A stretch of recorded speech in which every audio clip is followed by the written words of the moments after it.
कृष्ण कहते हैं, एक ही सूर्य इस संपूर्ण ब्रह्मांड को प्रकाशित करता है, उसी प्रकार एक ही आत्मा संपूर्ण क्षेत्र को प्रकाशित करता है। हरि परमात्मा नमः। ओम भगवते वासुदेवाय नमः। तो आज है श्रीमद् भागवत गीता के 13वें अध्याय का महात्म्य है। श्री महादेव जी कहते हैं, पार्वती अब 13वें अध्याय की अगाध महिमा का वर्णन सुनो। उसको सुनने से तुम बहुत प्रसन्न होवोगी। दक्षिण दिशा में तुंगभद्रा नाम की एक बहुत बड़ी नदी है। उसके किनारे हरिहरपुर नामक रमणीय नगर बसा हुआ है। वहाँ हरिहर नाम से साक्षात भगवान शिवजी विराजमान है, जिनके दर्शन मात्र से परम कल्याण की प्राप्ति होती है। हरिहरपुर में हरिदीक्षित नामक एक क्षत्रिय ब्राह्मण रहते थे, जो तपस्या और स्वाध्याय में संलग्न तथा वेदों परगामी विद्वान थे। उनके एक स्त्री थी, जिसे लोग दुराचार कहकर पुकारते थे। इस नाम के अनुसार ही उसके कर्म भी थे। वह सदा पति को पूर्वाच्य रहती थी। उसने कभी भी उनके साथ शयन नहीं किया। पति से संबंध रखने वाले जितने लोग घर पर आते, उन सबको डांट बनाती और स्वयं कामोत्पन्न होकर निरंतर व्यभिचारियों के साथ रमण किया करती थी। एक दिन नगर को इधर उधर आते जाते हुए पूर्ववासियों से भरा देख उसने निर्जन एवं दुर्गम वन में अपने लिए संकेत स्थान बना लिया। एक समय रात में किसी कामी को न पाकर वह घर के किवाड़ खोल नगर से बाहर संकेत स्थान पर चले गए। उस समय उसका चित्त काम से मोहित हो रहा था। वह एक एक कुंज में तथा प्रत्येक वृक्ष के नीचे जाकर किसी प्रियतम की खोज करने लगी, किंतु उन सभी स्थानों पर उसका परिश्रम व्यर्थ गया। उसे प्रियतम का दर्शन नहीं हुआ।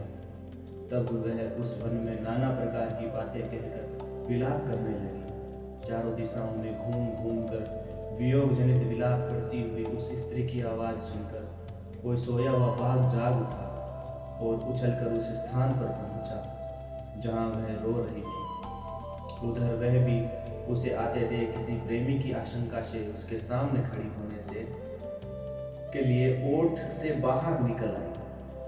उस समय व्याघ्र ने आकर उसे नख रूपी बाणों से प्रहार से पृथ्वी पर गिरा दिया। इस अवस्था में भी वह कठोर वाणी में चिल्लाती हुई पूछ बैठी, अरे बाघ, तू किस लिए मुझे मारने को यहाँ आया है? पहले इन सारी बातों को बता, फिर मुझे मार। उसकी यह बात सुनकर प्रचंड पराक्रमी व्याघ्र क्षण भर के लिए उसे अपना ग्रास बनाने से रुक गया और हंसता हुआ सा बोला, दक्षिण देश में मलाहपा नामक एक नदी है। उसके तट पर मुनिपर्णा नगरी बसी हुई है। वहां प्रचलिंग नाम से प्रसिद्ध साक्षात भगवान शंकर निवास करते हैं। उसी नगरी में ब्राह्मण कुमार होकर रहता था।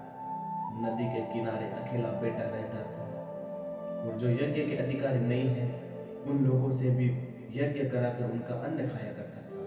इतना ही नहीं, धन के लोभ से मैं सदा अपने वेद पाठ के फलकों भी बेचा करता था।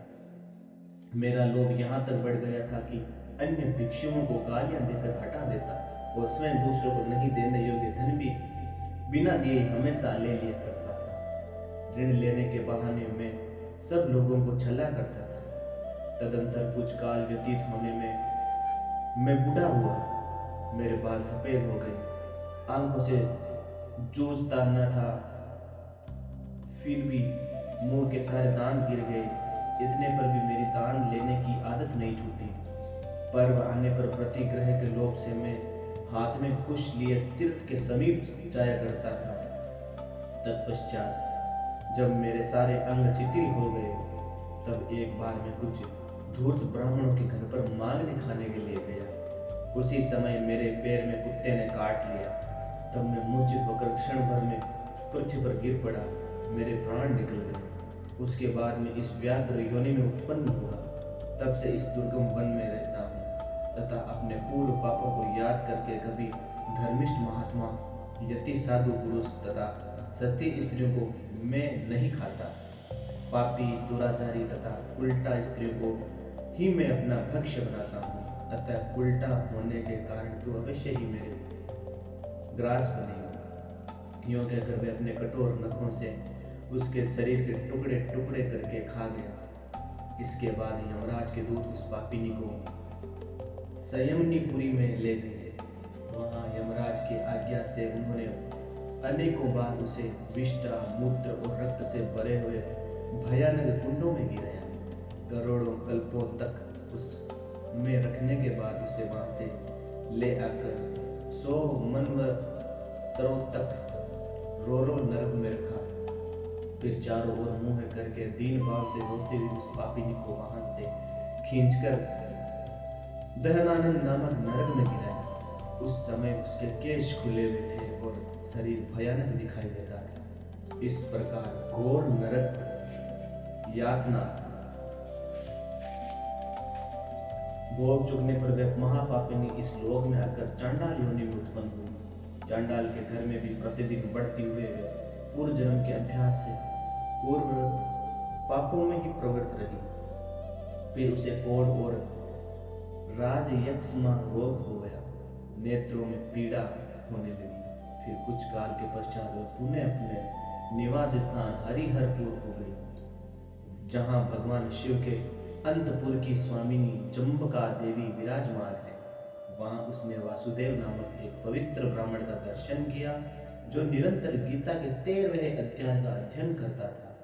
उसके मुख से गीता का पाठ सुनते ही वे चांडाल शरीर से मुक्त हो गई और दिव्य देह धारण करके स्वर्ग लोक में चली गई।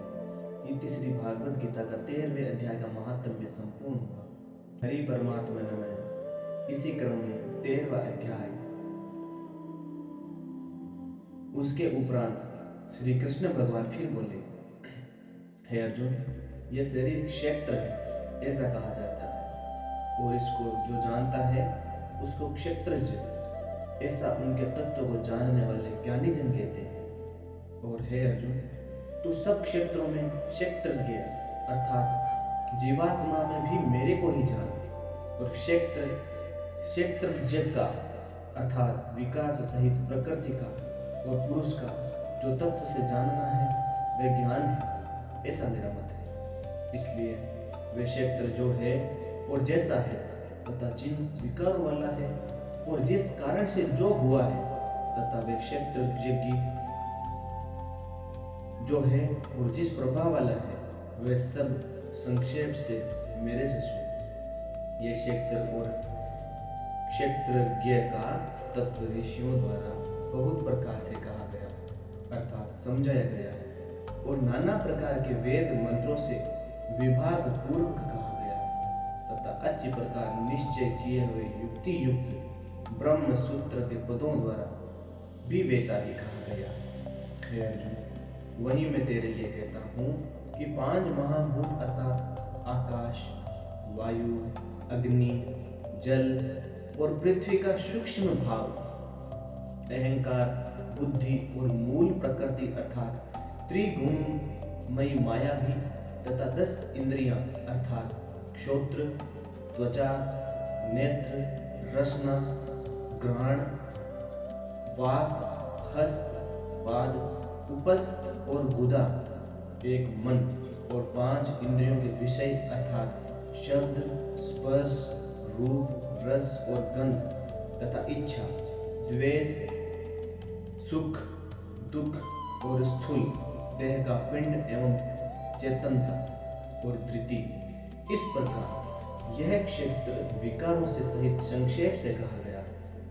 हे अर्जुन, श्रेष्ठता के अभिमान का अभाव, दंभाचरण का अभाव, प्राणी मात्र को किसी प्रकार भी न सताना और क्षमा भाव तथा मन वाणी की सरलता, श्रद्धा भक्ति सहित गुरु की सेवा, बाहर भीतर की शुद्धि, अंतःकरण की स्थिरता, मन और इंद्रियों सहित शरीर का निग्रह, इस लोक और परलोक के संपूर्ण भोगों में आसक्ति का अभाव और अहंकार का भी अभाव एवं जन्म, मृत्यु, जरा और रोग आदि में दुख दोषों का बारंबार विचार करना, पुत्र, स्त्री, घर और धन आदि में आसक्ति का अभाव और ममता का न होना तथा प्रिय अप्रिय की प्राप्ति में सदा ही चित्त का सम रहना अर्थात मन के अनुकूल तथा प्रतिकूल के प्राप्त होने पर हर्ष शोकादि विकारों का ना होना, मुझ परमेश्वर में एक ही भाव से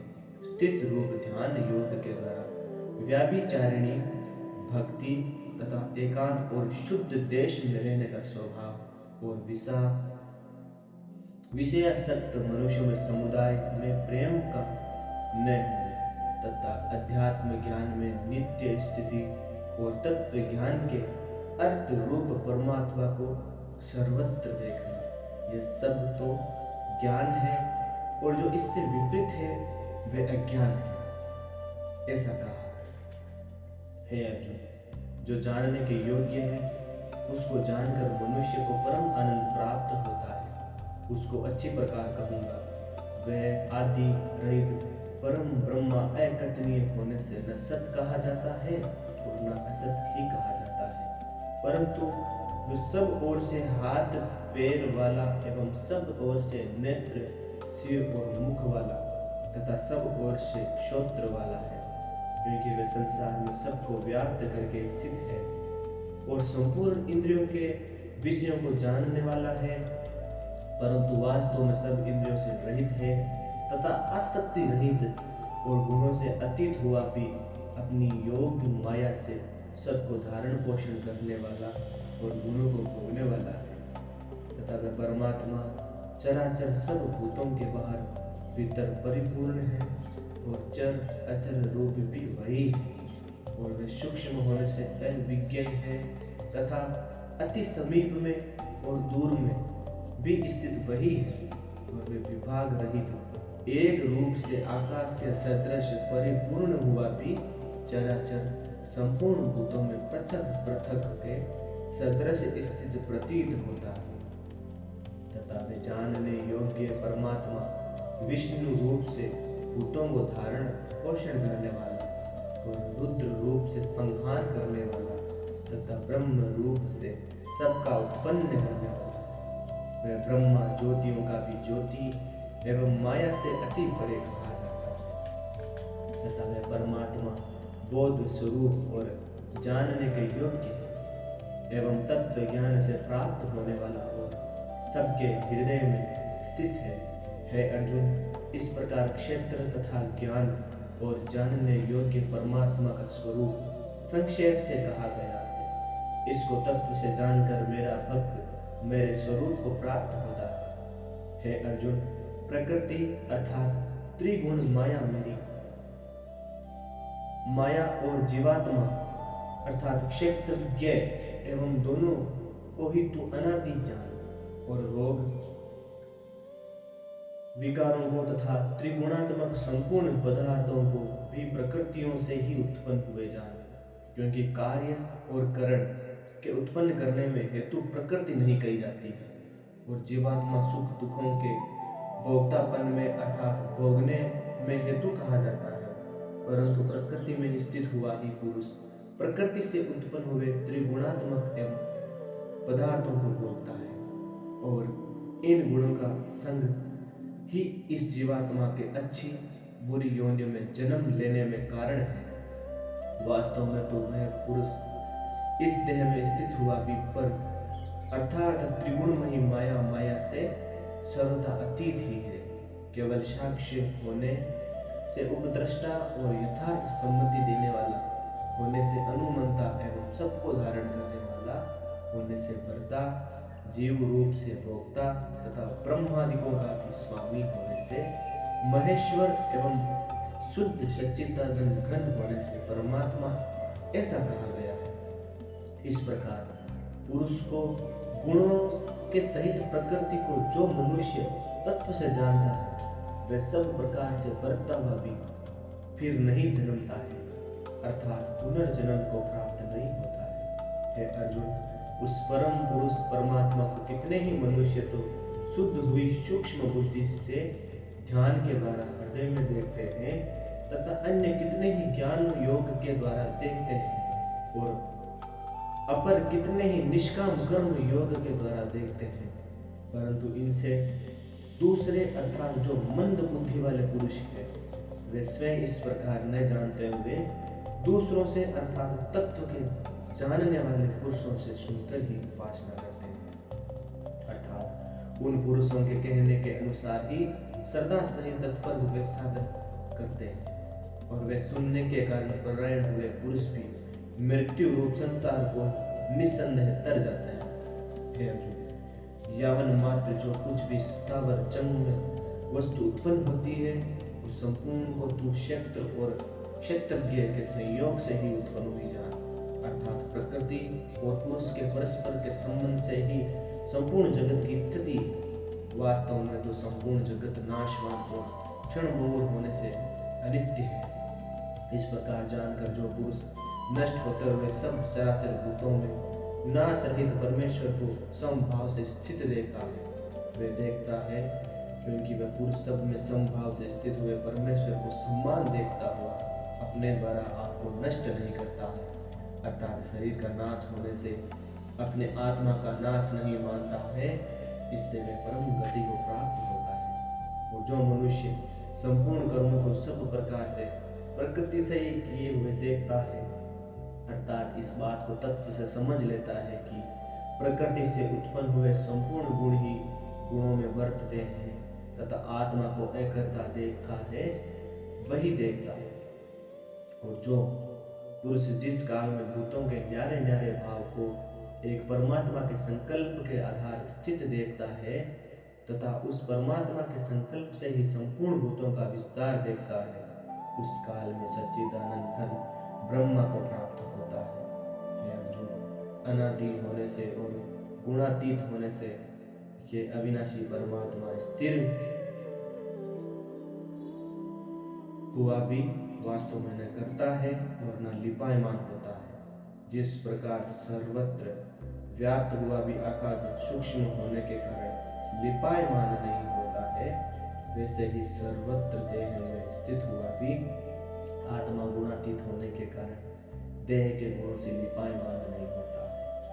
हे अर्जुन, जिस प्रकार एक ही सूर्य इस संपूर्ण ब्रह्मांड को प्रकाशित करता है, उसी प्रकार एक ही आत्मा संपूर्ण क्षेत्र को प्रकाशित करता है। अर्थात नित्य बोध स्वरूप एक आत्मा ही सत्ता से संपूर्ण जड़ वर्ग प्रकाशित होता है। इस प्रकार क्षेत्र और क्षेत्रज्ञ के भेद को तथा विकास सहित प्रकृति से छूटने के उपाय को जो पुरुष ज्ञान नेत्रों द्वारा तत्व से जानते हैं, वे महात्मा जन पर ब्रह्म परमात्मा को प्राप्त होते हैं। इति श्री भागवत गीता रूपी उपनिषद एवं ब्रह्म विद्या तथा योग शास्त्र विषय श्री कृष्ण और अर्जुन के संवाद में क्षेत्र क्षेत्रज्ञ विभाग योग नामक 13वां अध्याय संपूर्ण हुआ। ओम श्री हरि परमात्मा